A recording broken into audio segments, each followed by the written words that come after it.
Hello, everybody, and welcome to today's webinar, which is Mastering PPC for International E-commerce. I'm your host. I'm Jennifer Budd. I'm the content exec at SimplyVAT, and it's my real pleasure to introduce you to our guest. PPC expert and head of DSP at Cellarplex is Brent Zahradnik. Hi, Brent. How are you doing? Hi, Jenny. I'm doing good. I'm doing real good. Happy to be here. Thanks for Good. the invite. Really excited to, we're going to learn so much from you. Before you get into your slides, I just want to do a little bit of housekeeping, a little bit of stuff up top. If you're watching this live, then and you have any questions that you would like to ask us or ask Brent, then stick them in the chat and we will answer them at the end if we have time. Other than that, I'm going to pass you over to Brent.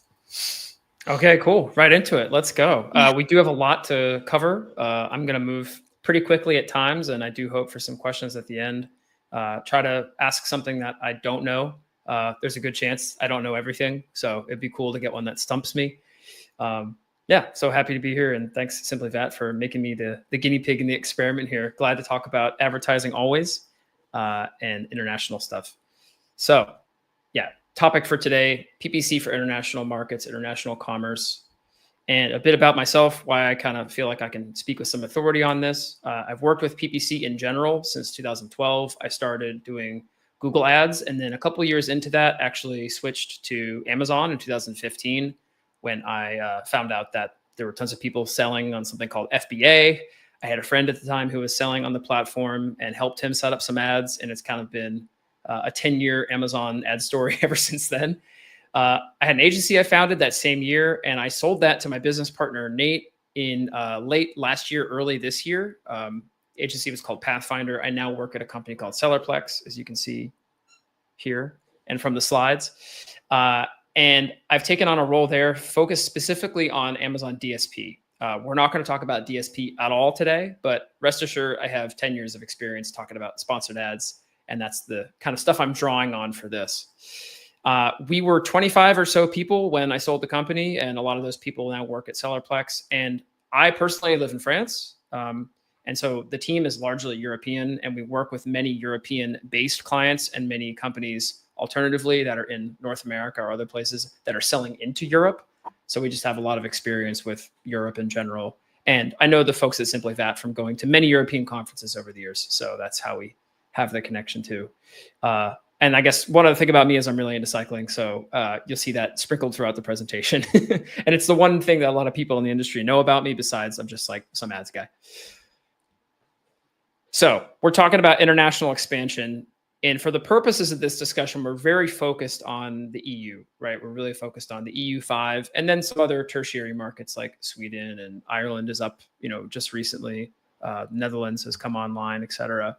And why are the reasons we should care about this now? I want to frame this a bit for you. So the first thing, tariffs and trade war. If you read the news, even if you don't read the news, you've probably seen information about this. If you're someone that's plugged into the e-commerce ecosystem, you've definitely seen this and experienced it firsthand. Things are a bit chaotic in the US. They probably will continue to be for a while until some of these trade agreements get hammered out or these deals are figured out. Every day I wake up and I read the news, and it's pretty much just like this tariff went up, that tariff went down. We're not insulated from this in the EU. I'm not suggesting that there's no fluctuations, but things are a bit more stable here in terms of trading partners that are not America, of which there are many. So yeah, that's one reason to look to Europe as a bit of a stability. And when you're doing business, stability is pretty important. Second thing, the barrier to entry is lower than ever. And what I mean by that is there are just more features, tools, services, information out there about selling in Europe and getting online. If you had asked me 10 years ago in 2015, oh, I have a successful FBA business, how am I going to sell in the EU? I wouldn't even know where to tell you to start. All the infrastructure and tools that exist now definitely did not exist in 2015. And this stuff was like a dark art. Now it's much more readily understood, and let's call it legible, right? New Amazon advertising features is another one of them. And this is something we're going to talk about today, so I won't spoil that. And the last reason is outpace your competitors. Always a compelling reason to do something. Basically, hit them where they ain't, as I think General Patton said, but basically find where they're not and fill that gap, fill the market need there. For that matter, doing some basic research, Googling around about this, and of course, being a longtime reader of Marketplace Pulse, one of the best blogs out there about our industry. As it turns out, less than 1% of sellers that are active in selling in North America, and that's the US, Mexico, and Canada, primarily the US, are even bothering to sell in the EU. So it's a tiny fraction of people, of businesses that are really actually trying to move over. I can also say from experience working with our client portfolio over the years, those that are very US or North America focused are sometimes very reluctant to try to move to the EU. But for some brands and some products, it makes a lot of sense. And this is from Amazon's own quarterly results, which came out like just last week or 2 weeks ago. But if you actually listened to the call and read some of the reports, they break out sales growth rates by geography. And Amazon overall, is doing well, year over year, generally speaking. But it's 11% year over year growth in North America and 16% in international, which largely means Europe, because it's the European marketplaces that are the largest. So there is a faster growth rate in Europe when compared to North America. And if you're thinking about business, you're thinking about where's the growth, that's the place to go. So I'm also, just generally speaking, pro-Europe, having lived here. So I'll admit my own biases, but I think it's a great place to sell. So with that kind of framework or basis laid out, let's talk about the agenda for today. I'm going to hit you with 4 things, and then we're going to do the Q&A. So the first thing, sponsored ads in 2025, what we see working well. Second thing, keyword research and targeting abroad. And by abroad, I mean not English language marketplace, not US. New features for international advertising that Amazon has quietly rolled out over the past couple of years, some of which you might know about, some of which you might not. And then we're going to do a lightning round, which is like mistakes to avoid. I find that it's often instructive to tell people not what to do, but what not to do. So we'll start with that.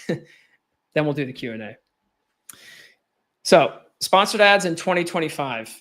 These are the things that we see working between all of the accounts that we manage and that we audit, because we do audits very frequently, like 2 a week, that are actually working. So these are the commonalities that we've noticed. The first thing, defining clear goals for your campaigns. Mix of creative types and targeting types, basically not just focusing on only keywords. Using all creative types, including AI generated things, whether from Amazon or third-party tools. Relevant targeting inside your campaigns, and actually using brand analytics, which gets a lot of people talking about it, especially on LinkedIn. It's very popular. Everyone's posting all the time. But are they actually using it in their day-to-day is a different question. So those are the 5 big ones. Let's dive into them piece by piece. So the way that we typically engage with clients is we want to understand their top level business goals. And then from those, whether it's yearly, into quarterly, into monthly, and even budget levels for that matter, yearly, quarterly, monthly, we work backwards essentially.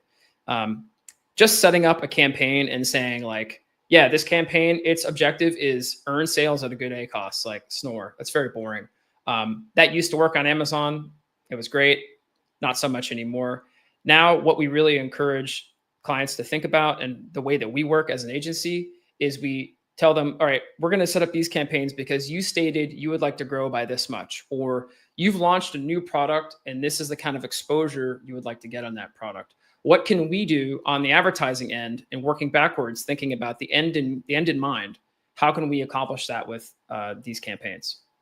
So good example I give here, 5,000 euros a day in ad sales during the month of August, not a day. Or increase visibility of a new product to 200 page views per day. Those are very concrete, measurable, achievable, relevant, and time-bound goals. And that's actually what's called like SMART, which is an acronym you've probably heard if you've ever looked into like goal setting and trying to actually get things done. But we like to use this same framework when we're talking about campaigns. So how does it fit into this? Because like I said, just saying, hey, what's this campaign here doing? Oh, it's just earning sales at a low cost. Okay, that's nice, but like, is it pushing us towards anything besides just we made profit this month? How about the quarterly objective? How about the yearly objective? Yeah. So then our next piece of advice for this is allocating budgets based on this priority. So if you're telling me as a client, or if you're telling me as the account that I'm managing, yeah, we really want to get enough visibility for this new product we launched. Okay, cool. How much money can we put towards that? And that being the case, the next logical question is, what is the KPI? How are we actually going to measure it? In that circumstance, you'd probably be looking at page views or sessions. If you're just trying to get awareness about a new product, you could put videos out there and just say, okay, we're looking at just impressions, not even page views. And for something like sponsored brands and sponsored display, you can use NTB, what's called new to brand. So you would say, how many new customers that haven't purchased from us in 13 months are actually buying thanks to this campaign? And that is our metric for success. It doesn't necessarily matter to me sometimes if I'm looking at a new to brand campaign and the ACOS is like not on target with what exactly I need for that full product. There are other campaigns, their job is let's earn sales at a good, repeatable, low ACOS. Too often we see accounts, brands, people fixated on ACOS as the only metric that matters. When quite simply, if we look at our biggest, most successful brands that we work with, some of which are selling off Amazon too, to a large extent, that's not the only metric they care about. They care about many other things. And they're usually looking at breaking down clear campaign goals. Just as an example, this is a sponsored products. Yes. Oh, sorry. Sponsored brands campaign, just like product targeting. And what we're targeting here is driving page visits. We're just trying to get as many people as we can to the page. And so our key metric here is DPV, detail page views. And that's what I'm actually looking at. The ACOS for this campaign is actually crap, but that's okay.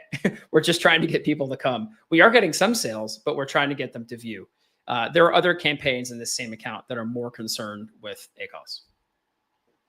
Similarly, we have NTB, and these are some columns you can enable inside the ad manager. You'll probably see them by default in sponsored brands and sometimes sponsored display. But we're focused here on how many orders are new to brand. So how many new customers on Amazon, at least, are we acquiring here? And this is what we are gauging our success on. These campaigns might be doing well with ACOS. I don't have the stats on here. I just took a screenshot of a couple of the top spenders in this account, but we're really focused on new to brand. So the big takeaway here is give your campaigns a purpose in life. Don't let them just sit in the basement and do nothing. They have to get out there and earn their keep. So next thing, campaign types. You really want to mix up your campaign types. Here is the thing you don't want to do. Like I said earlier, it's often instructive to say, here's what you don't want to do. You don't want to have campaigns that are just targeting keywords and nothing else. All too often, we audit accounts, especially medium to small size accounts that are just targeting keywords and really not doing anything else. You want to cover all the ad slots that are available in the Amazon ecosystem. And there are many now. As you browse and search around, as you look at product pages, you see all kinds. So we think of it this way: sponsored products showing up in search and product pages. This is going to be the bulk of your spend usually.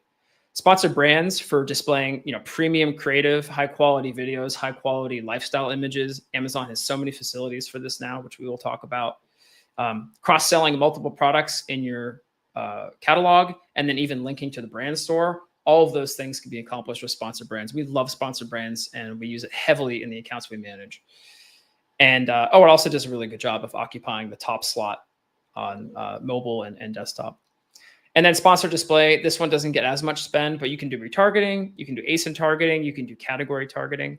And so the idea here is to combine all of these. If you look at your account and you want to understand what like an ideal breakdown for the different types of campaigns is, we usually recommend like 75 to 80% of spend for sponsored products, maybe 15 to 20% for sponsored brands, and then whatever the remainder is, like 5 to 10% for sponsored display. That's a very usual breakdown of campaign type for us if we're looking at like a large account. So the advice here is don't just look at keywords. ASIN targeting is super powerful. It takes a bit more time to get it going because you have to look for all your competitors and all your similar products, but it's worth the effort. For example, this is a campaign, and it's intentionally pixelated, so don't worry, it's not the resolution. This is a campaign on one of the accounts that we manage. This is in the French marketplace, and we are only concerned with targeting competitor ASINs here, and this is one of the biggest spending campaigns in the account. This is only competitor ASINs. We're not targeting keywords. Usually a best practice with advertising is, keep your keyword and your ASIN targeting campaigns separated, give them different names so you can understand what's going on. And this is driving great results. I think the ROAS here, 3.5, this is a campaign that is designed to get ROAS and to drive sales. But we're doing so by specifically targeting these, competitors that we have identified and that we know we can drive sales at X amount of dollars, and it'll work. Or I guess euros in this case, because this is the French marketplace.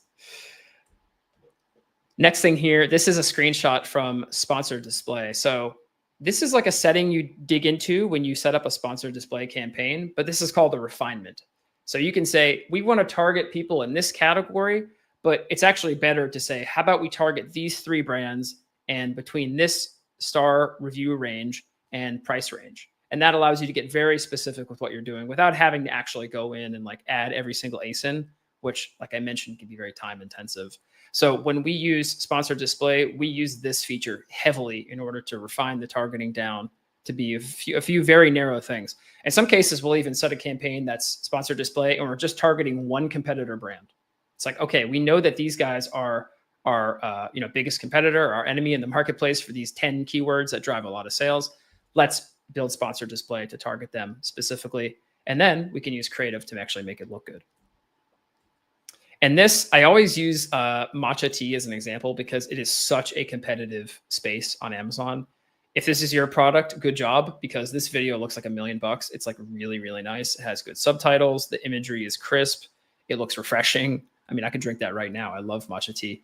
And when you click on this, it actually takes you to their store, and their store is really nice looking too. So this is just a prime example of very good video creative with sponsored brands, which we'd love to see. Speaking of creative, the order here was intentional. This wasn't a mistake, but we really push our clients to do a good job with creative. We find that the best accounts we work with and that have the best results are the ones that invest in photo shoots, in getting high quality video footage, updating that once or twice a year. When a new product launches, they have assets and creative ready for it. This stuff is, I would say, easier than ever with AI's assistance, although it is still very possible, in my opinion, to look at a product photo or a lifestyle photo and say, that was made by AI, which is fine in some cases, or that was actually taken by a professional photographer. You can tell because the proportions, the lighting, the product, everything is correct, and it looks like $1 million. We have brands that, looking at their creative and their content, you wouldn't think that they're selling as little as they are on Amazon. You would think, wow, this is like a premium brand that's you can find at Walmart or you can find in physical stores like all over. But because they've invested in creative, it just looks so darn good that they're able to take advantage of that. So yeah, basically invested in really good creative. Video lifestyle images are found in more places than ever on Amazon. If you just run a couple basic searches and scroll around, you'll find them everywhere. For example, you've all probably seen this, but just to kind of display, if you look at a creative, this one here is actually a video. We have 4 or 5 different options. We can add logos, we can change the brand name, we can change the headline, and Amazon will auto rotate that in some accounts in some circumstances. And we even get like a creative strength like rating here, medium, which is kind of cool. I wish it was high, but it's medium. And then images and the products we add in. So we have so many levers to pull now. And it's a real shame if all you have in your creative is just like, here's an image of the product. Okay, cool. Well, the shoppers and the buyers, they can see that anyway if they just search. Why don't you show them something interesting? Like here's the product in use. Or here's the product outside. Here's the product with a dog. Maybe it's something for dogs, for example. Okay, this is my favorite one. And then only one more. We're going to get to the next step. But this is like the biggest change, I think, that I've seen in Amazon advertising. There was a time, I remember it because I lived through it, when cost per click on Amazon was so cheap, you could throw hundreds, thousands of keywords into various campaigns and just see what happens. Now, every target, and by target, I mean ASIN or keyword, mostly keyword for ranking, is precious. And you have to think carefully about how much you want to spend on it and what your objective is there. So you can't just do the old bulk spreadsheet, throw it into one campaign, or start an auto campaign for discovery, which is fine in some circumstances. But generally speaking, even if you're launching a new product, you've done the research, you have the background, you understand what it is that you're targeting and what you're chasing. So the way that we see our job in 2025, and I think all advertisers should see their job working with Amazon, is cost per clicks are more expensive than ever. Amazon is more pay to play than ever. So you need to synchronize the ads and the listing optimization so that they're harmonized and they're ultimately creating strong organic rank. If you're just advertising in isolation and not worrying about optimization, you're probably going to end up having a low conversion rate. And if you're just optimizing without doing advertising, you probably won't have as much traffic and visibility on the listing that you could have. So the two things need to go hand in hand. There's a analogy I like to use, which is I call like the mountain climbers approach. And my friend Dan came up with this. So shout out, Dan, credit to you. But basically, if you're looking at launching a new product, and let's use that organic matcha powder as like an example, because it's so competitive. You wouldn't start with just matcha tea powder as like your main keyword. You're like, we're going to sell, page one, number one for this. That would cost an absolute fortune. You would never get there unless you had a massive bankroll and a huge amount of money to burn. What you're probably going to do is start with a lower competitive but similar keyword like organic matcha tea powder. Just looking up these two terms, the first one, organic matcha tea powder, has way less volume. It's basically almost the same product, but it has way less volume and therefore it's probably less competitive. Another good example would be like if I added 1 or 2 words on top of that even. So it's a really long search term. That's probably going to be something you can go after much easier. The idea here is to, with advertising and with listing optimization, do better eventually over time for that term. You're going to get a higher conversion rate. You're going to sell more, and then you're going to move up the organic rank. And then once you've kind of conquered that peak, you've climbed to one of the mountains here that's like a smaller mountain. You can look to the next mountain peak and say, okay, cool, I've already made it to this high. I can go to that one there next. Eventually, you start climbing enough peaks and you have enough of a sales history and conversion rate that's really appealing to Amazon. You can start to tackle and look at the big terms. So this is what we recommend for clients to use. And this is kind of an approach that we use with advertising too.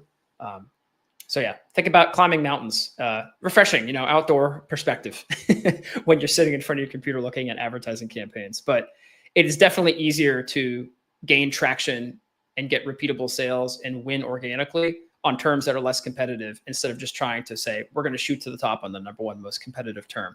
On Amazon 2025, that's just not realistic. And that's true in any marketplace, US, France, Germany, whatever, doesn't matter. Okay, last one, then we're going to jump to some of the international stuff. Harness the power of brand analytics. I didn't set a poll up in this, but I would love to know, like, if anyone comments, who is actually using brand analytics like day in, day out. I would love to see everyone's hand up or everyone say like yes in the comments. But essentially, this is something that's free. If you have brand registry, which most brands do at this point, and if you don't, get brand registry immediately. And this is so powerful. It's free. It's right there. There's no reason not to use it. So search query performance and search catalog performance are the two that have, I think, the most publicity and people talking about them on like LinkedIn and in groups and in calls like this. And rightly so. They're super powerful. We use them for benchmarking competition and looking at how our seasonality is impacted and what happens to our conversion rate. Strictly speaking, they're not advertising data, but it's okay. It helps us inform our advertising efforts. We also use market basket analysis for competitors and even stuff for DSP. And the classic one, the first one, the OG, as they say, top search terms, this was the first one that they started with in brand analytics. And this is still to this day useful. And in fact, we'll go over that in a second. So yeah, this is search query performance. If you haven't seen this, then you've never logged into LinkedIn because it's all over the place. And the other piece of good news is many tools that do ads actually include this data now because I think they have opened up an API for it or tools are scraping it. I know the tool that we use has added it in, so you can actually look back and forward in history and see how things have evolved and changed. So we love this.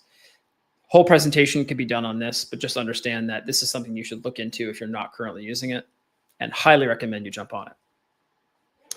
So keyword research, targeting abroad. This is section 2. This is the fun bit where we get to look at keywords. There are free and not free ways to do this. So I present like a couple of each. 4 main things here: Google Keyword Planner, brand analytics, data dive, great software, huge fan of that. And then just cleaning it up with AI and like formatting things. So let's rewind like 5-6 years. I feel like we didn't have any of these things, and actually going to a marketplace like Germany, especially, which was a very intimidating language. If you're a native English speaker, or even from other parts of Europe and don't speak German, you'd be like, how do I possibly do keyword research? Well, I can look at my competitor products. I can see these ones are the ones that like I probably want to rank for. That's cool, but that doesn't really give me much data. Now we have a half dozen ways to do this. I'm just showing off my favorites. I'm not saying this is all of them. And so in 2025, keywords are not a secret. It doesn't matter if you speak the language or not. So here's a basic one to start with. This is a 12 bottle wine holder. I'm actually thinking of buying myself for my own house. And this is on the French marketplace, which I always use as examples because living here, I speak the language okay, and I can understand it a bit better than German. And this is the example that I think we'll use here, right? So we can see here, casier à vin is like basically a thing where you put your wine bottles, and it's just saying like, this is a 12 wine bottle holder on 3 stages, and this is what we're going to use. This is a pretty big selling product in the French marketplace. Looking at a couple of data sources, this is like one of the biggest sellers for like a wine holder of this size. So this is like a well-optimized, well-selling listing. And if we were going to enter this market and we were selling something similar to this, I would probably use this as my reference and pull keywords from this and then use those as like my seed terms to do the research. So that's what I've done. The first thing here is I went into Google Ads, into the keyword planner. And if you have a Google Ads account, which you can sign up for, I believe, for free and just use, you can do this keyword planner, go into tools, keyword planner, and then discover new keywords. You just have to give 1 or 2 terms. I did one of the top keywords there in French, and then I set it to actually look at the website.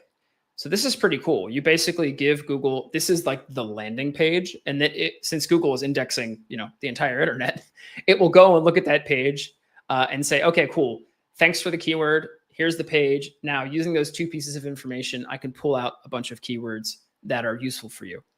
So I just put in the Amazon listing there. I just, I stripped out any kind of like referral links or anything, just like the straight Amazon .fr listing. And this is what we get. So it gives me 16, 17 like main keywords with search volume.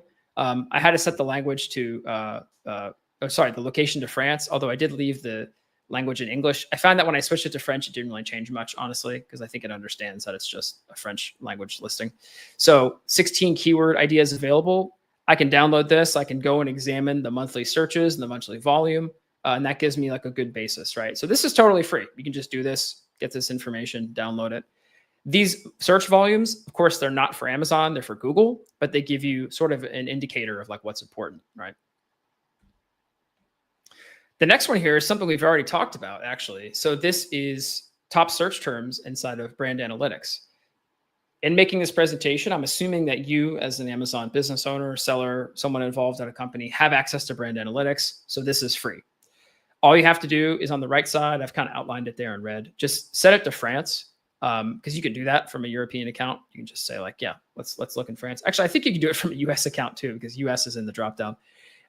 And then you can put in either a keyword like that casier à vin, like the one we put in before, or like wine storage, basically, or you can put in an ASIN. I just put in the ASIN and I set it to Q2 of 2025. So that gives us a nice 3-month chunk of data.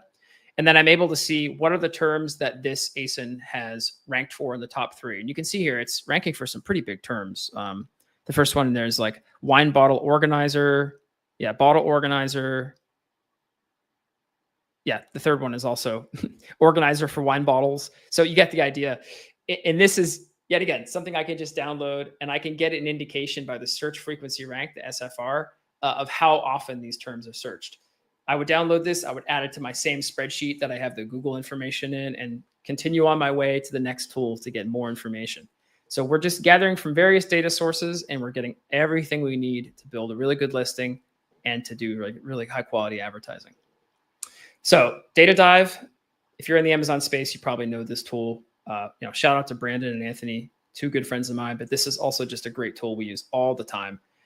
And this is really simple. You go into Data Dive, you do a niche dive, and then you will go and put in your hero ASIN, which in this case is the wine holder that we talked about from this company, Relax Days.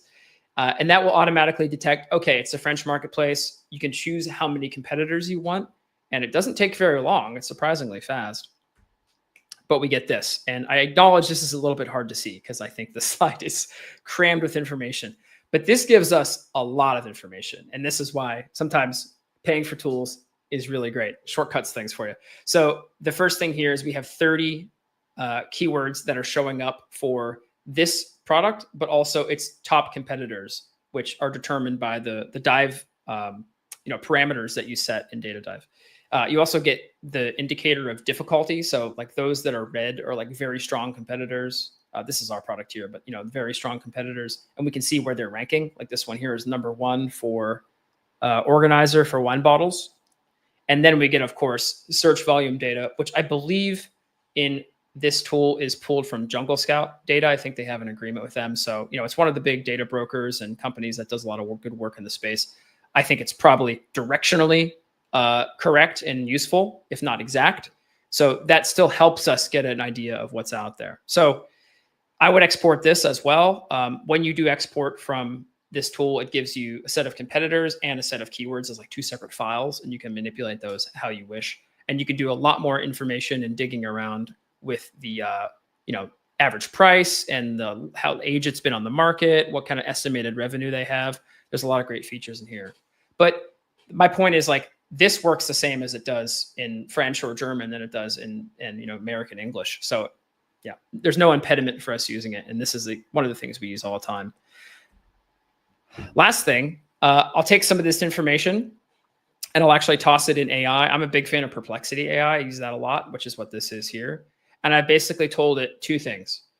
Take the search volume that I got from the various sources that I am using here, and then take the French keyword and please translate it into English, or please translate it into German, whatever, and make a new column for that, and then rank it by search volume descending. And that's exactly what it's given me. And I can just export this as a CSV and keep this on my Google Drive or whatever for use in the future. So that's it. We have a translated list of keywords. We know exactly what we can and cannot or should not target. And we're ready to rock and roll. Keywords are not a mystery anymore. We have the data, we have the tools. Even if you use free ones, totally possible to make it work. So, new features, international expansion. We've talked about best practices, what we see working. We've talked about keywords and how to get them. Now let's zoom out a little bit and talk about some of the other aspects that Amazon has brought to the table. And many of these they've announced with absolutely no fanfare, no press release, no big announcement on stage at Unboxed, just little improvements that creep in here and there. This is kind of how I find Amazon works. Version 1 is usually not the best, but by version 5, it's great. And these things have been around for a while and they've been refined again and again and again. So let's go through them. The first one that's actually really new, and to be honest, I hated this when it first came out because I was like, oh, it's another filter I have to apply to see my campaigns in my respective country. Because in this French account, I go in and I'm really concerned about the French performance. If I want to log in and see the Spanish performance, well, I can do that. Same thing with the UK, other places where this account sells, right? But their main market is France. So I was like, okay, I have to set this. But actually, it's a nice setting. It stays there, and you don't have to do it every time. And then if you really do want to take a peek over to Germany or Italy or whatever, you just select it and go down. This is just another field that they've added recently. If any of you are logging into EU accounts, you probably see this available. I think it's also available in the US too. So just getting visibility across the different accounts without having to go to the switcher and move around is really, really nice. And if you want to, you can look at a couple at the same time. Let's see how the big 5 in Europe are doing, or let's look at just our top 2, which are probably Germany and Italy, for some products. Italy is quite strong these days on Amazon. The next one here is creative translation. This has been live in 2 ways. I remember seeing this first years ago in the US, but if you create a headline in sponsored brands or a sponsored display, it will in many cases offer to do translation for you, which actually looks like this. Translations, Spanish approved. It'll do it automatically, but you can actually go in and click edit and change it yourself. At Pathfinder, we have people, or I should say Sellerplex, we have people who are native Spanish speakers. So for us to go in and go edit translations is like no problem. We can just say, hey, come look at this. Is this a good translation? Do you understand like the context of the product? Yeah, they'll double check it. It's all good, because you don't want a headline that's like bad grammar or whatever. So we can edit that, and that's exactly what you see kind of happening here. This is into Spanish. And this one here is an example from a European marketplace, but essentially this is a German account. And then it's asking, hey, can we put this to English for the people that are either have English set as their language when they're browsing, or people that are shopping from, the American marketplace or UK one, or Canada for that matter. So yeah, auto translation is great. We love this stuff. Obviously, if it's done by AI, or if it's done, I don't think there's someone at Amazon sitting there actually translating all these, but there might be times where it is, problematic, which is why we love the edit translations feature to like double check on that and make sure it's correct. All right, this one, I got to be honest, I don't use very often, but there are some people, and I think, SimplyVAT being a very UK based team, maybe they would agree with this, but some people like to see all accounts in the currency that they know best. I live and work in euros all the time, so I'm familiar with it. But let's say you're an American and you don't want to see euros, you don't want to see British pound, or say you're from the UK and you don't want to see euros. You can switch in your interface to do show me only pound sterling, or show it to me only in Spanish, and it'll do that. This is actually really useful, because comparing different currencies, if you don't know the conversion rate off the top of your head, is kind of a pain. So it's really nice to be able to say, okay, show me everything in dollars, show me everything in pound. Now I can understand what the impact is across these marketplaces. Of course, if you look at the actual numbers, which you can switch back into anytime, it'll look different. But this helps you understand and contextualize the differences between your marketplaces, because there's always going to be one that's on the rise and one that's on the fall, and you can understand those changes a bit better. Now, this feature we do use, but we use it a little bit carefully. If you go through just the basic campaign builder wizard inside of Amazon, you will see a feature which is basically like, hey, you're launching this in France. Would you like to launch it in Italy, Spain, UK, Germany? You can check each one of them respectively like this. You give it a budget, it'll set a daily budget, which is kind of mimicking the one that you have. I put to 150 euros here. And then once you actually give more detail to the account, because I didn't build out a full campaign for this demonstration, it'll fill in those details. It'll also do translation for keywords. It'll suggest bids per marketplace. And those will be different from the ones that you've set in the primary marketplace, because it has data on its end. If you do use this, it is like really handy. But if you do use this, I highly recommend going in and actually double checking the details on those campaigns once you have set it up, to make sure that they kind of match your expectations and what you hope to see there. You don't want to have campaigns that are like way overbid versus on the budget you wanted, or have keywords that don't look the way you think they should. Amazon in the interface will oftentimes translate keywords too, so you can see what they are. I can tell you from speaking a decent amount of French and seeing English, they're not always correct, but it's something. It's a nice other feature that I don't have a screenshot of here, but I'm sure many of you have seen if you've advertised across borders before. But we do use this feature. It's kind of nice. We're often building campaigns in bulk sheets or in tools, but when we're building them sometimes in the interface, we will use this. All right, this is another one, and it's probably actually better shown here. I took 2 screenshots of it from various accounts, but there's something called an Amazon Europe stores account. And this is basically your unified dashboard where you can look at your performance across all of Europe for selling. We're stepping a little bit outside of just advertising now and looking at this, because this is really cool. You can basically see everything in one place. You manage orders in one place. You can move around and see your sales between Germany, between Italy, between Spain with just a few clicks. And yeah, you can share information and download reports in like a centralized area. They are working on improving this, but we have clients that use it. And you can see here in this example, it's telling us, take these products and move them to Germany. Actually, at the top there, expansion opportunities. And we're just looking at 7-day sales. I blurred it out for privacy reasons, obviously, but this account is doing like mid 5 figures. And if I switch over to Germany, I can see, okay, we're actually up in Germany versus UK for the same time period. Why might that be? What kind of reports can I download to learn more about this and look at my listing health? This is actually found under inventory, sell globally, but I think the name of it is this mouthful, Amazon Europe stores account. Yeah, that's the one. So you should be able to see this consolidated. Furthermore, if you set this up correctly, it links your US account and your European accounts together, and Amazon understands they're all part of the same thing. For years, this was something that was kind of hard to do actually in the ecosystem. Okay, so I've been talking a lot. I'm going to take a drink here for a second. Do you have any questions in the chat or anything before we get into the lightning round? Is anyone chiming in with anything? I'm not looking at the chat. Just having a look. It doesn't look like we have anything at the moment. Would you like to go through your big mistakes, your most common mistakes to avoid? Yeah, sure. Sure. Okay, cool. Well, don't be shy, guys.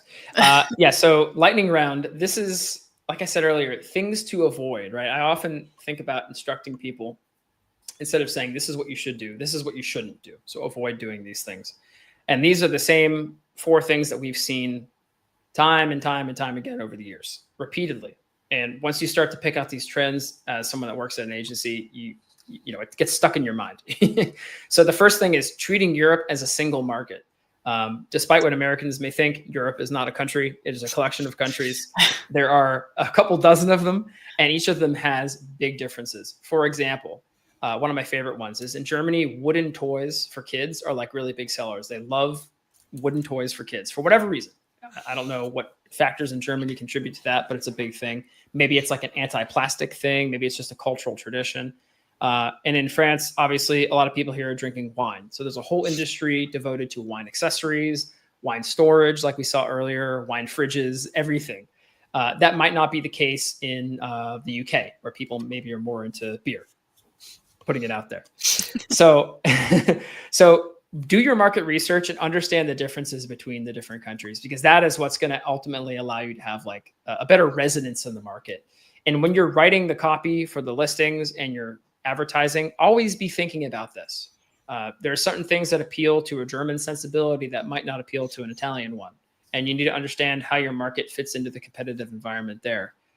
There might also be price differences. Maybe you charge more in one marketplace than another because the price for that market is more tolerant of a higher price for whatever reason. So you have to be sensitive to these things. When people talk about Europe, yeah, that's oftentimes what we hear. They're like, yeah, this is Europe. Okay. What does that mean? The next one here is fumbling complex VAT and tax compliance concerns. So yeah, I guess this is a direct shout out to SimplyVAT, because how many times have we had a client message us and say, uh-oh, we got a tax bill that we didn't expect, or turns out we're not in compliance for something. So yeah, anything to say about this? Yeah, I was just going to say, Amazon makes it super easy, as you said, to get started. They've got all of these tools for you to get started in new markets and new countries. In a lot of these places, the VAT rules, you kind of have to have all of your tax stuff set up before you get going. Right. You know, a lot of you getting into trouble will be based on when you made your first sale. So best practice is to have all of that stuff sorted before you get going, or at least to have done the reading. Right. Or talk to a professional instead of just asking AI, which, you know, AI is nice, but why don't you talk to someone real that can tell you from experience? Yeah. I will say that there's this concept of like threshold, right? In a lot of European countries where, oh, I don't have to have a VAT number until I pass a certain threshold. And this is a confusing notion for a lot of people. It is. And it's also made more complicated when the UK left the EU in 2021, the EU took the chance to redo a lot of VAT stuff. So, for example, the threshold you're talking about pretty much exclusively applies to people who are already in EU countries. So, for example, in France, you can trade a certain amount of stuff across a border into another EU country before you have to do anything extra VAT-wise. But if you're in the US or Canada or China or anywhere else in the UK, there is no threshold. You have to get it right before you start selling. Right. Okay. Noted. Noted. That can be one of the ones that hit you with the scary letter, right? Yeah, exactly. Yeah. And when you don't speak the language, the letters are even scarier. True. And they're probably not going to send it to you in English or whatever your native No. language is, depending on where Yeah, you are. exactly. No, they're not into that. So speaking of languages, yeah, the third one you have here is unprofessional localization. So Amazon is happy to translate listings for you. Someone on Fiverr is happy to translate listings for you. They might be good. I'm not no hate on Fiverr, but like if you pay $5, expect something that you paid $5 for. And just going, it'll be fine. People will get the idea. I have a funny screenshot of that next, but like, this is not the case. People are immediately suspicious of something that looks poor. Imagine, speaking to a native English speaking audience here, I'm guessing to a large part, you see something on a listing on UK or .com, and you're like, that looks weird. Like, this is definitely English that was not written by someone that's a native speaker. I now have a sense of like, I'm not so sure about the quality of this product. Well, people have the same feeling when they read your German and they're like, that's weird. You wouldn't use this word here, or that is not the right, noun or case to use for this. They gendered it wrong. German's a complex language. So these things stand out like a sore thumb to someone that's a native speaker. And then last one here is, kind of a touch on 1, 2, and 3, but using AI instead of consulting with native speakers when it comes to the language and when it comes to the tax concerns. So, I have heard from people sometimes, well, AI said this, AI said that. Okay, I use AI all the time, every day for all kinds of stuff, but not for tax advice. I have a guy I pay for that. And similarly, I would guess that if you're operating a business, you should do the same. So, and just as an example here, which is kind of funny, some of you might remember Amazon launched in Sweden a couple of years ago, and this really was a disaster in terms of translation. But one of my favorite things is they launched with an Argentine flag instead of a Swedish flag, which is already bad start. And then all the things for Nintendo Switch were called Nintendo Circuit Breaker, like a switch on the wall, I guess. Right. Okay. And then all the World War era Russian infantry figurines were translated as Russian toddlers. Right. So everyone in Sweden was dunking on Amazon for doing this. And I remember it was really funny. Also, there were some very vulgar ones that I won't get into, but the listings were translated totally incorrectly. And to make it even worse, like 95% of Swedish people speak English and can totally understand it. So there was no need to do this. Amazon did not do the homework before they did this, and they just did a big catalog translation. So even Amazon screws it up, is my point. Cool. I think that's most of what I had in terms of topics. Yeah, so that's me. We can get to some questions. That is you on your bike. That's me on a bike in France, big shock. And you can go to brent.bike. That's my personal website. But yeah, we're into the Q&A too. I was going to say, Brent wasn't kidding about being a bike guy. That's it's your domain. Okay, so we have a couple of questions for you, Brent, based on your immense wealth of PPC knowledge.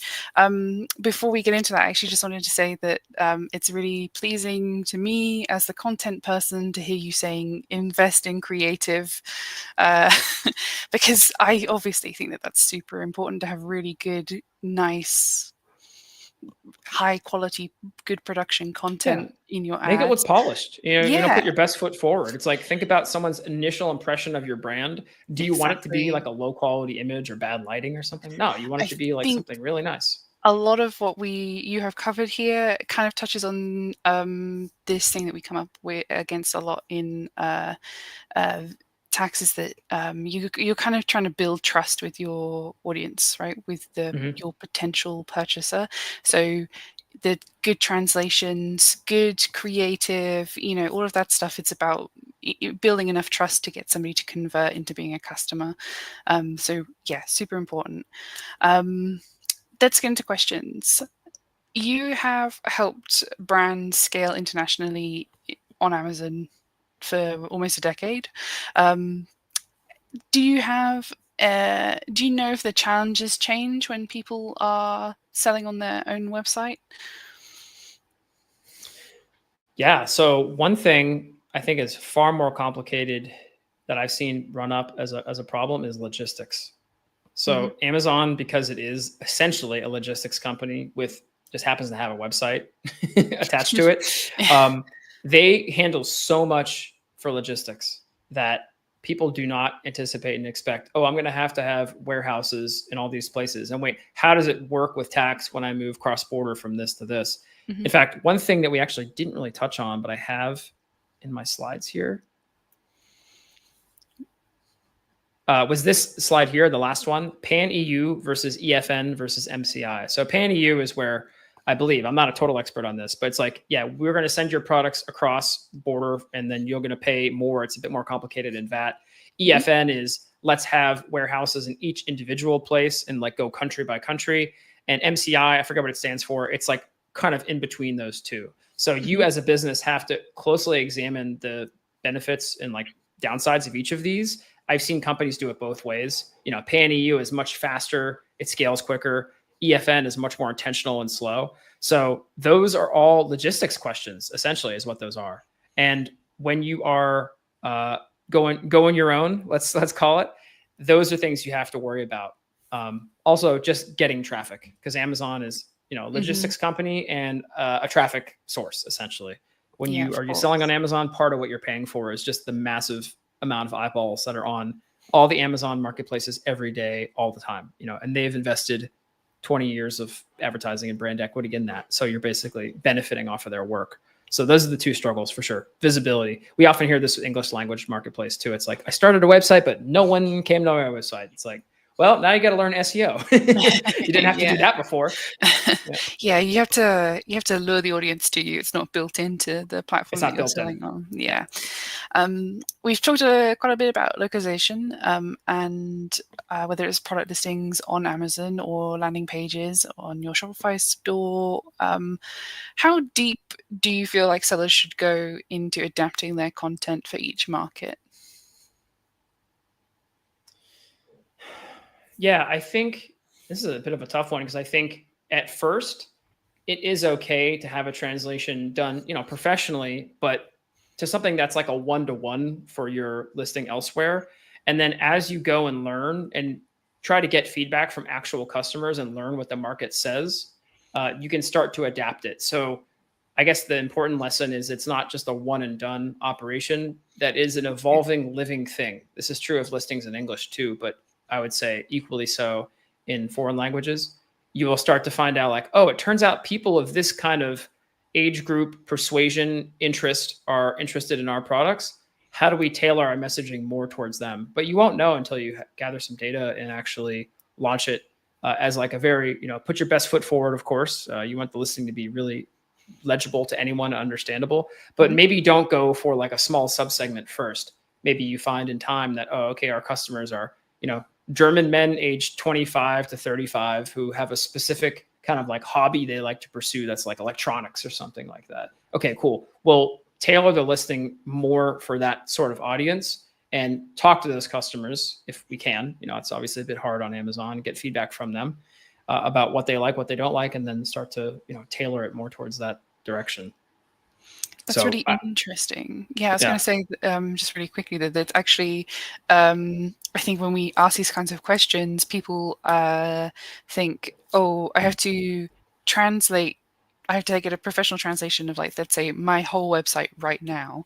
But what we're actually talking about is go as deep as you can, but expect that process to be long. You know, you're basically wading in, and it gets deeper over time.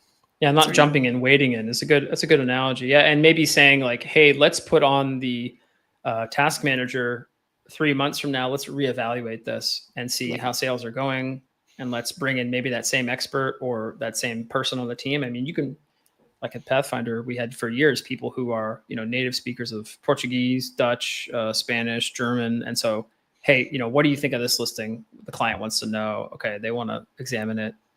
Some small grammatical errors could be ironed out. That every little bit helps. So my next question for you is about the biggest misconceptions that you find that sellers have about going cross-border, either on Amazon or direct to consumer. That have you got the stuff that you always have to change for people, stuff that you always have to correct? One that comes to mind is that the product that's like their hero product or one of their biggest sellers is also going to be the same hero product in another Mhm. marketplace. Now, this is a bit less true, I think, since Amazon has unified reviews. So if you have like a bunch of reviews in the US marketplace and it's the same ASIN and maybe even SKU on the back end, I'm not sure. There are some conditions for that. You'll still have those reviews. And as we all know, reviews are basically gold on Amazon, right? That's the most valuable thing you can have. And so if you're starting with a base of 4,000 reviews in America and then you try it in Germany, great. You're going to have a great place to start. But maybe that variation won't be the best seller. Maybe there'll be a different color or a different size. And you have to also think about like use cases. I mean, I guess one I can give is like apparel, because we worked with many apparel brands and soft goods over the years. And so sizing is very different in America than it is in Europe, Mhm, right? So just mhm. one consideration to take into account there is like, yeah, the way that someone thinks of something as small or a medium or a large is like very different. So you're going to have to accommodate for that. I guess that kind of goes with localization. It's just another facet of localization. I'm Yeah. not sure I have a super like concrete answer for that one. That's a That's tough one okay. actually. Yeah, that's fine. What you made me think of was shoes, because, like, that thing about Europe isn't a monolith where, the shoe sizing is different in the US, in the EU, and in the UK. So if you're Oh, it's a lumping the nightmare. UK into Europe there, then, yeah, that's gonna be, tough. Um, when you're launching into a new country, what are the early signals in your PPC data that show that, this market has real potential? Are there any sort of like, I was gonna say warning signs, but whatever the positive version of that is. Yeah, sure. So in PPC data, we like to think about leading indicators and lagging indicators. So there are things that give us a preview of what might happen in the future, and then things that are kind of let's call it like, okay, we have a better sense of what happened. And so a sale is like a lagging indicator, especially because Amazon might not attribute it for a day or two. But something like impressions and clicks, those are leading indicators. So if we notice that whatever title we have, which is your ad headline in many circumstances, or the creative that you've put on in sponsored brands and sponsored display is doing well, you're going to have a lot of clicks. And so your click-through rate is going to be high. So high click-through rate is just telling us this is working in the sense that people are seeing it. It aligns with what they searched and they're clicking it because they believe it's what they're looking for. So this alignment is from impression to click to page. That's really key. If we see tons of impressions and very few clicks, we know that there's probably something going wrong there. We need to like reassess. Another thing is just if search terms or keywords or ASINs, they just don't get impressions at all. That means they're probably not indexed. So that's obviously a thing that you need to fix, and if you want to be found for ads or just found organically otherwise, Yes, because there might be in-talk. terms that you're not being found for, and that usually is a question of listing content, but also looking at the back end of listings and filling out all the detailed information in the correct language to make sure that Amazon as a marketplace can understand all the metadata surrounding the product and understand what's going on. I think that stuff's even more important with Rufus and these different AI tools now. They're Mhm. using this information besides just what people are searching and clicking and what it says in the reviews, which is of course also a great place for data mining. But yeah, those are some early indicators. Interesting. That's I can't. It's still going to say it's like exciting. I was going to say excitement flags, which is also not a good name for it. Um, my next question for you is about product selection, and do you have any advice on how sellers can decide which products they should promote internationally first, both on Amazon but also for their own site and adds their link back to their own site? Mm-hmm. Yeah, I would say this is a bit of a strange answer, but like see if you can get in touch with people from that country and ask them about big brands in their country for that. Like this is really cool. Like you can talk to someone from Finland and like I've been to Finland one time, but I don't really know like too much about it. But I have like 2 or 3 Finnish friends. If I wanted to know about like what's going to work in Finland, I would just ask them for some of their time, paid or unpaid, depends how close you are to the person, and ask them like, hey, what are the big brands for this in Finland? And they'd be like, oh, it's like obviously this one and this one. You're like, okay, well, what makes them like good? Why are people buying that? And then that gives you a basis to jumpstart your research. That's really powerful. You can maybe even just find people from different countries on various websites like Fiverr or stuff like that, or just put out in Facebook groups like, hey, I'm looking to talk to like 5 people from Germany about this. Cool. Here, I pay you some for your time. And you could probably learn a lot from that, especially if they're people that are kind of plugged into the Amazon world or are, of an age where they're really big e-commerce shoppers. Although I had a 92-year-old French guy who was my neighbor last place I lived, and he was a giant Amazon user. So no age discrimination here. And I can ask him about all kinds of French things. So yeah, I mean, that's a bit of a strange answer, but I would do that. And then based on that information, you're like, hey, I'm in this niche, or I sell these kind of products. What do you think of my big competitors? Okay, let's go research them and see what they're doing successfully and where we think there's our market opportunity. Maybe those products are overpriced. Maybe they're not taking on new features that people in that marketplace would like. And so people will kind of see that company as like falling behind. Often happens with larger companies. They move slow. They don't adopt new stuff. And you, as a smaller, more nimble company, might be able to do that. That's always an advantage we have, is speed and iteration. Yeah, I don't think it's weird. I think it's a very smart suggestion to say talk to the people who live there. That's a really good idea. Yeah, I think it only sounds weird when you when you think about asking people you don't know, can I talk to you about Amazon, or can I talk to you about this wine rack, for example? That in abstract it sounds strange. Yeah, I would add to that you should look at the subreddits for countries. Oh, good idea. They're so interesting. Obviously, if you don't speak the language, it can be a little bit harder, but just there's so much information there.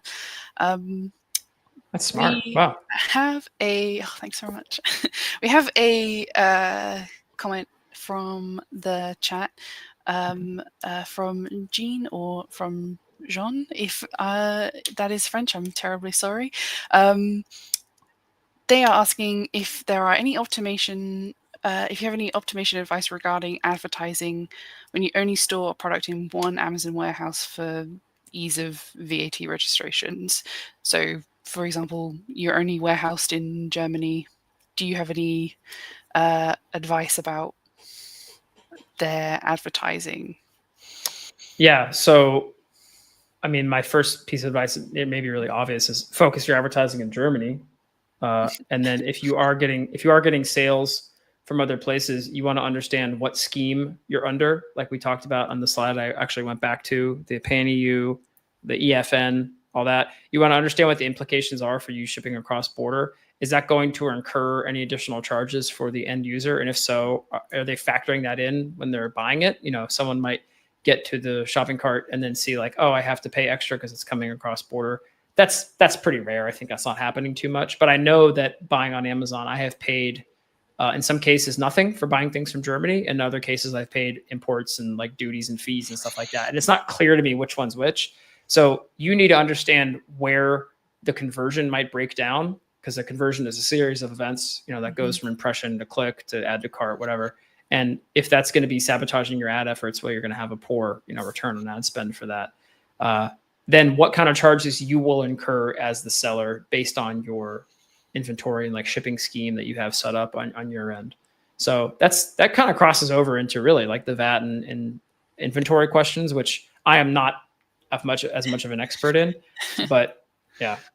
Yeah, I mean, I think that's really good advice, that you don't want to waste advertising budget in places that people won't buy because they're expecting, to have to add X amount on top of their purchase, or repeat customers are really valuable. So if you're losing them, then because of unexpected charges for that delivery, then that's a really big deal.